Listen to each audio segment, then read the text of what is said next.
Rregulli i tjetër, i katërti që duhet ta dimë është, kjo vlen sidomos për tregtarët, që mos t'i fshehin tëmetat e mallit të tyre. Ai i cili është tregtar dhe shet një mall, duhet ketë kujdes që mos t'i fsheh tëmetat e mallit të tij dhe mos t'i mashtroj muslimanët këtë drejtim. Nëse një mall nuk është origjinal, atij nuk i lejohet që ta shet si diçka origjinal. Nëse për shembull produktet ushqimore nuk janë taze, nuk janë të freskëta, atij nuk i lejohet t'i shet me çmimin e atyre që janë të freskëta, nëse dallon çmimi dhe nëse kjo ndikon tek produkti. Nëse disa produkte janë me afat të kaluar, atij nuk i lejohet që t'i msheh në produktet e tjera të cilat janë me afat. Dhe në momentin kur ai bën një gjë të tillë, ai kryen një mëkat para Allahut subhanahu wa taala.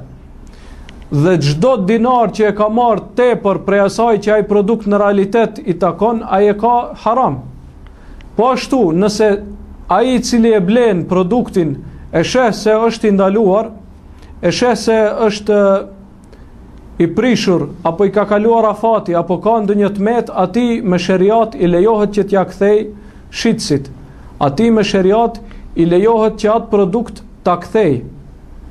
Dhe nëse ai e refuzon që t'ja kthej dhe ka shtet islam, ka muslimanët e kanë gjykatën dorë, atëherë këtij lejohet që ta paraqit rastin gjyq.